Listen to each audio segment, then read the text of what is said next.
Un livre, un lecteur, Florence Berthoud, maire du 5e arrondissement.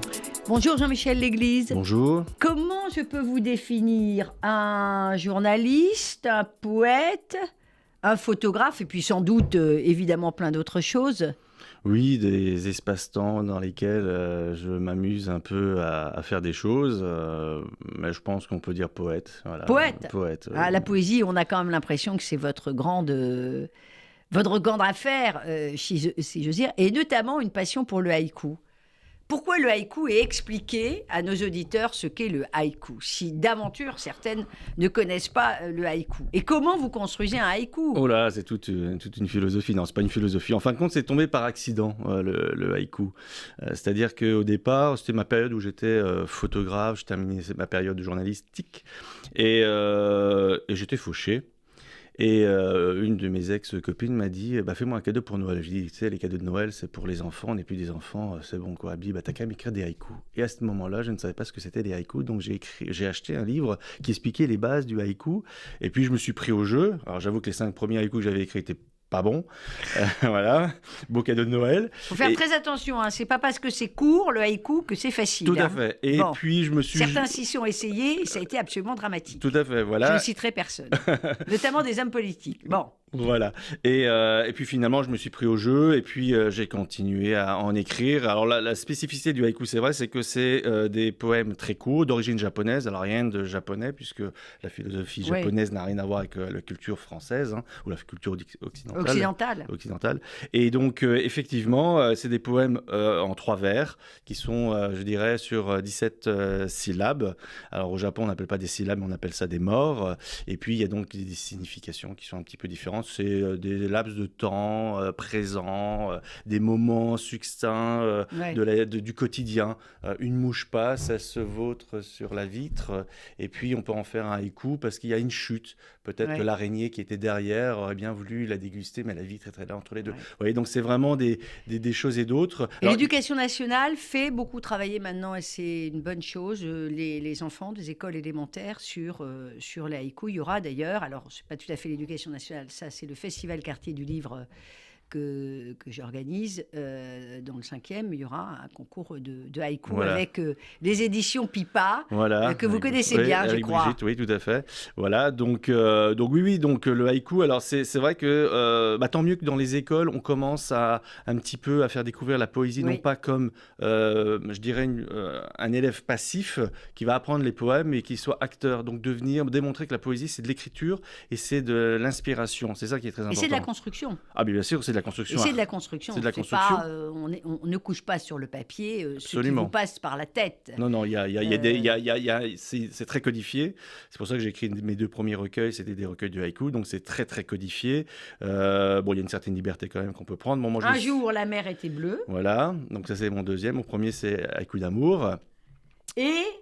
Et le 3e, alors là, c'est pas du haïku, c'est de la poésie en prose. C'est des poèmes en prose. Tout à fait, voilà. Donc ça, c'est...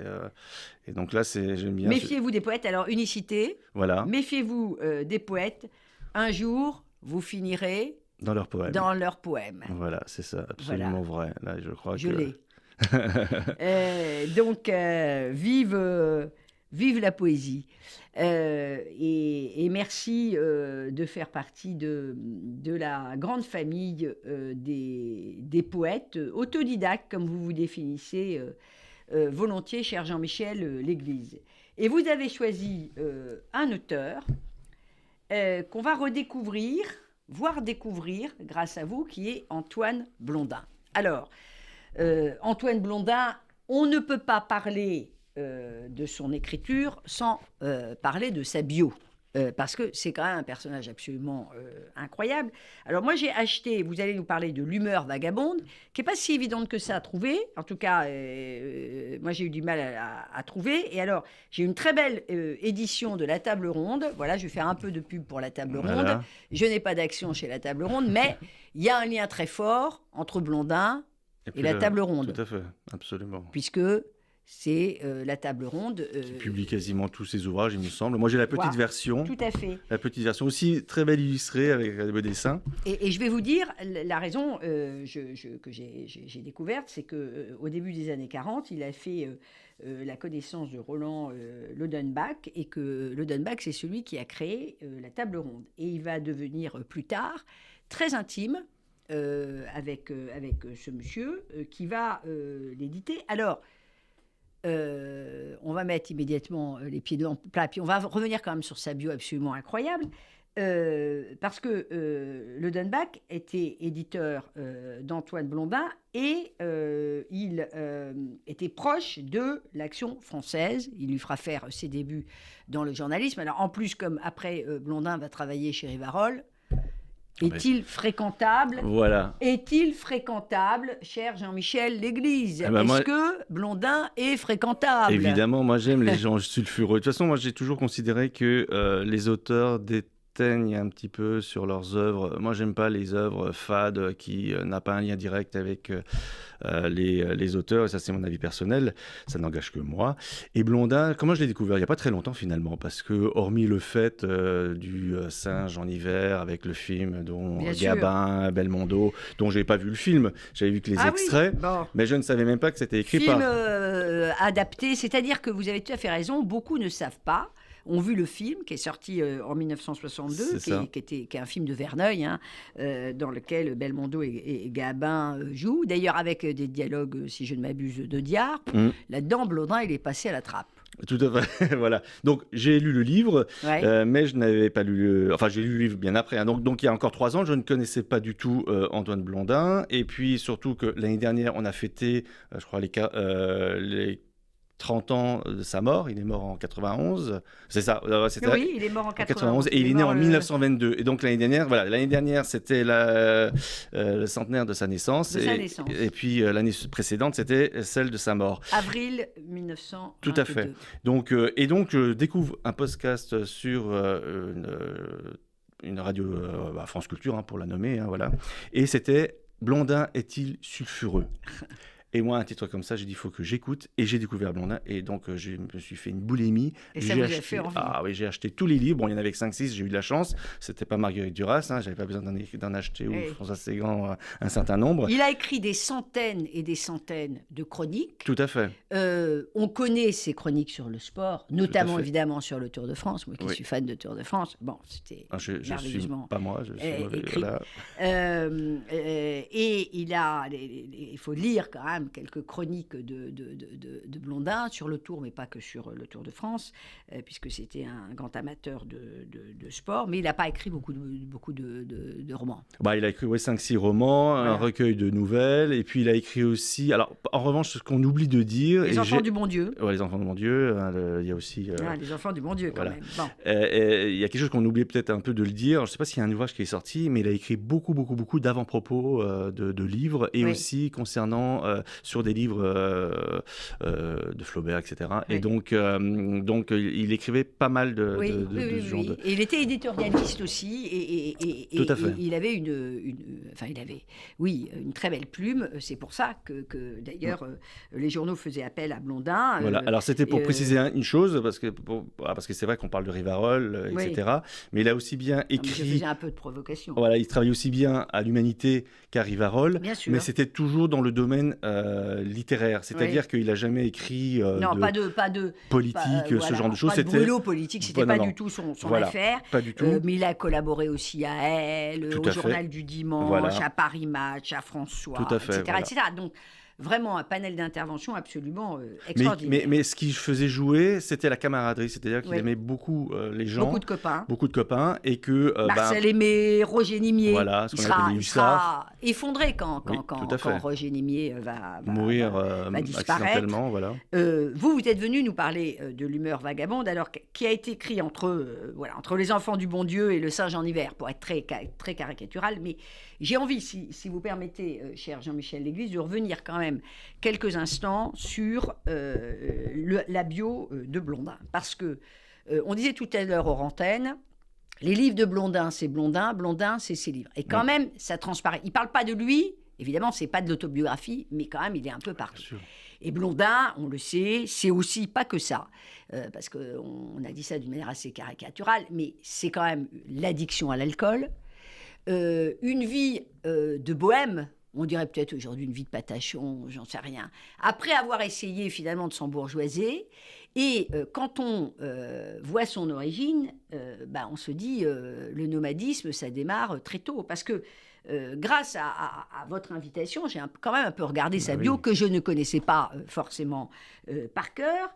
Et notamment, j'ai découvert que ses parents, alors il avait un père qui était secrétaire de rédaction et une maman Germaine qui était issue de la grande... Tout à fait, qui était poétesse aussi. Qui était poétesse, ça vous parle. Absolument. Évidemment. Et il y a encore mieux, il y a encore mieux, je ne me rappelle plus le nom de son grand-père, mais il me semble qu'il était président de la République. Ça, j'ai pas vu. Beaucoup mais plus alors, tard. Pendant des années, ils vont habiter quai Voltaire, ses parents. Mais alors, ce qui est assez incroyable, parce que on est quand même dans les années 30, dans les années 20. Ils habitent en communauté. Ils habitent quai Voltaire, c'est-à-dire c'est quand même des bourgeois, des grands bourgeois. Ils habitent chez un monsieur qui est un monsieur richissime, qui leur met à disposition ça, et ils vivent en communauté. L'appartement appartient à un grand joaillier de la place Vendôme, et d'ailleurs ça va se poursuivre parce qu'à un moment donné ils vont aller un peu en province, et ça sera toujours dans une des propriétés de ce grand joaillier. Il a fait un peu Louis le Grand, il est allé un peu, il a fait des études à Louis le Grand. Et alors il y a quelque chose qui était assez incroyable, c'est que j'ai découvert que Blondin n'était pas très très bon en orthographe, et que c'était son talon d'Achille. Voilà, et puis il était bègue. Il faut se rappeler qu'il était bègue et qu'il était bègue. Donc il avait ce petit problème-là. Donc je pense que dans les années 30, dans les années 40, ça ne devait pas être un avantage. C'est toujours pas un avantage. Toujours pas. Mais voilà, donc c'est donc peut-être aussi... Et puis moi, dans cette histoire-là, il y a aussi la grande histoire qui vient se superposer dans les vies des gens. Parce que finalement, moi je peux comprendre que finalement, il n'a pas eu de jeunesse. Il termine son diplôme, je crois qu'il est professeur de philosophie. D'abord, il va aller immédiatement, alors que tous ses petits camarades, se défilent. Lui, il répond à la convocation du service, du fameux STO, quoi, le service obligatoire. Il se fait un peu avoir aussi, Il se fait un peu avoir parce que il est à la rencontre des gendarmes ou de la police, et puis il demande des papiers. Mais quand même, voilà, on sent qu'il y a l'envie d'aller voir ailleurs, Et puis après, on voit qu'il veut un peu se ranger. Donc les années d'après-guerre, il va épouser Sylviane, Adolphus. Il lui fait 2 enfants. Et puis il recrée. Une communauté. Et il recrée encore une communauté. La communauté qu'il a connue en Allemagne lorsqu'il était en STO, donc on travaille surtout alors là-bas aussi, apparemment, il faisait pas grand-chose aussi. Enfin, il essayait de voilà, c'est un peu ce qu'il raconte dans un de son premier livre. Mais c'est vrai, il veut refaire cette communauté, et je peux comprendre aussi finalement cette communauté. On est entre potes, et puis on est ensemble, on rigole, on a des peines, on refait le monde, quoi. Un peu comme à une époque, moi j'ai connu ça au service militaire. C'est la dernière fois où on est en communauté, ensemble, dans des chambrées. Et puis là, lui, il a eu ça. Alors bon, voilà. Et ça lui manque. Et on voit qu'il a besoin d'être entouré. Alors, il y aura le suicide de son père. Il va faire plein de petits boulots. Alors, il a fait un nombre de petits boulots. On a totalement oublié, mais des piges, prof particulier, enfin, etc., etc. Et puis, je disais tout à l'heure, il y a la rencontre quand même assez déterminante avec celui qui fonde les éditions de La Table Ronde. Il commence un premier roman, L'Europe buissonnière, que je n'ai pas lu d'ailleurs. Très très bon, c'est un peu sa jeunesse, mais un romancé. Mais Prix des Deux Magots. Prix des Deux Magots. Les amis qu'il commence vraiment à entretenir. Et alors tout à l'heure, on redisait, est-il fréquentable? Alors Blondin, il a les auteurs qu'il aime et les auteurs qu'il n'aime pas, et ça transcende totalement les courants politiques. Alors il déteste Sartre. Tout à fait. Et c'est équilibré parce qu'il déteste également Mauriac, qui n'est pas tout à fait non, pas du tout, même port. Voilà. Oui. Il déteste Prévert, il déteste Claudel. Il trouve et il adore, par exemple, il adore Queneau, il adore Gracq. Tout à fait. Oui, donc, il adore Julien Gracq. Mais je crois il aimait pas qu'on le mette dans des cases. Ouais. Et c'est comme la bande des hussards que Ouais. dans les temps modernes de Jean-Paul Sartre, je sais plus quel auteur avait écrit cela en parlant. Donc, il disait bah non, on n'est pas un clan, on n'est pas de ça.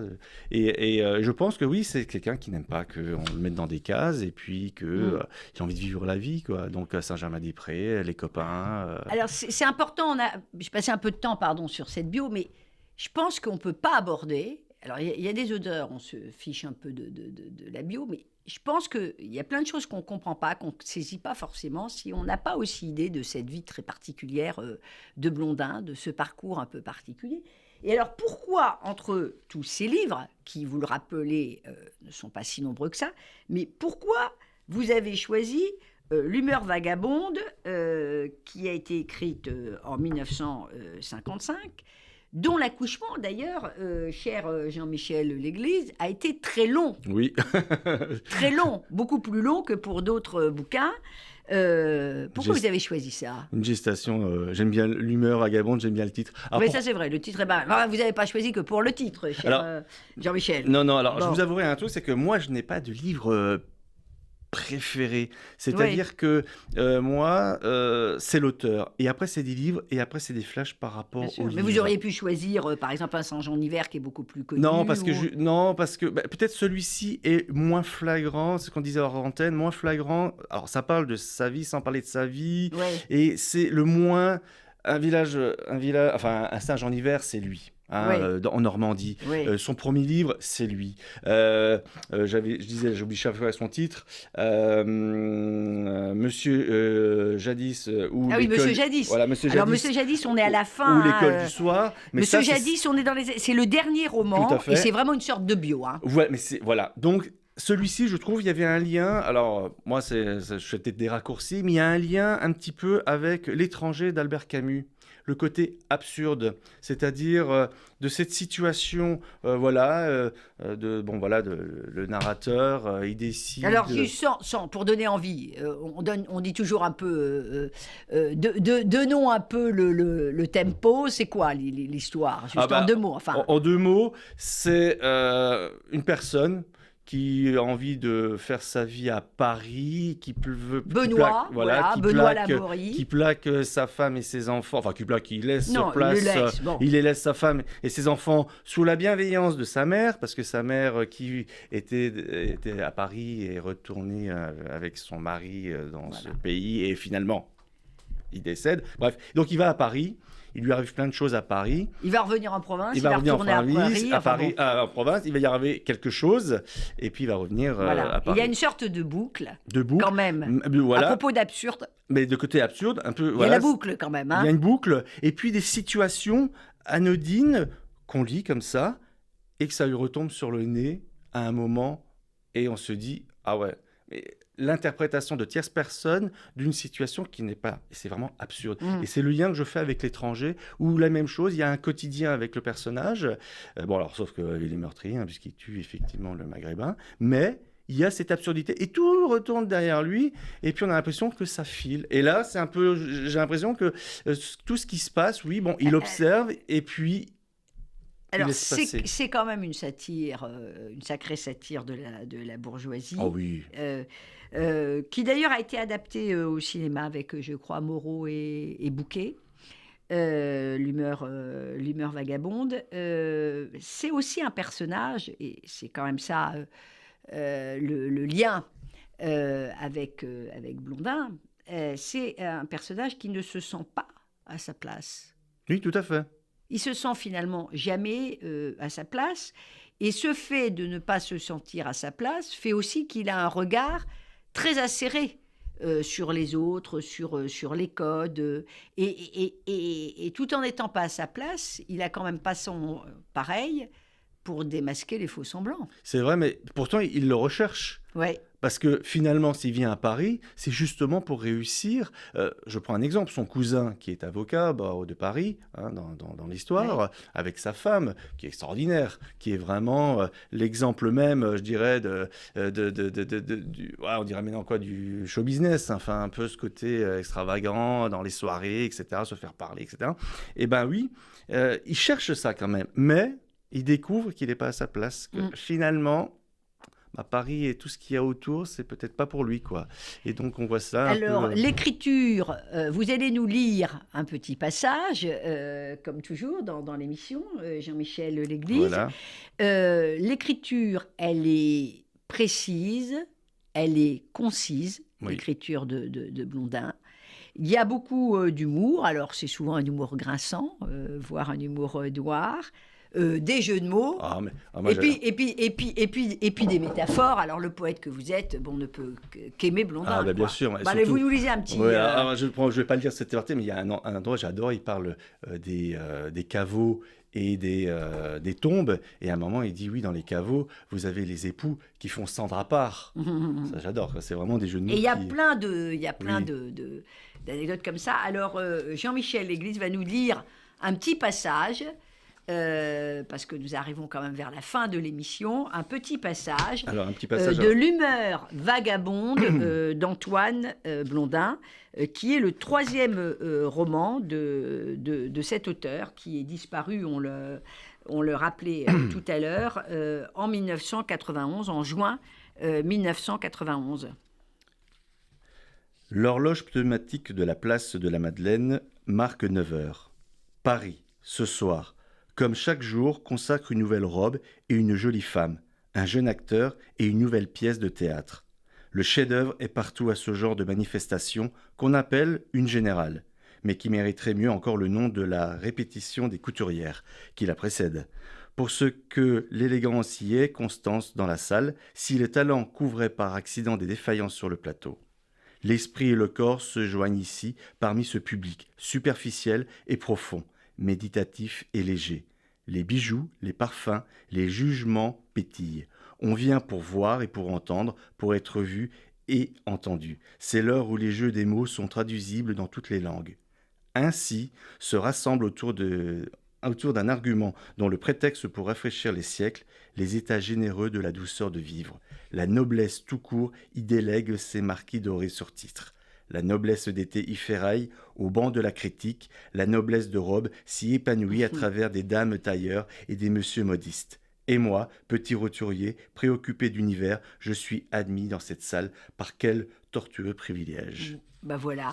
Donc, ça fait dire ça que Benoît Laborie était une sorte de Rastignac. Moi, je ne suis pas du tout d'accord avec cette analyse, parce que Rastignac, ce n'est pas du tout ça. Mais il est vrai que Blondin avait beaucoup d'admiration pour Balzac. Ça, c'est de notoriété publique. Et puis, à la fin de sa vie, il n'écrivait plus beaucoup. Non, c'est vrai qu'apparemment, on attendait un roman qu'il devait écrire, qu'il n'a jamais écrit. Mais il termine quand même par un recueil de nouvelles. Vous y avez fait allusion tout à l'heure, Jean-Michel, 4 saisons qui vont avoir le prix Goncourt.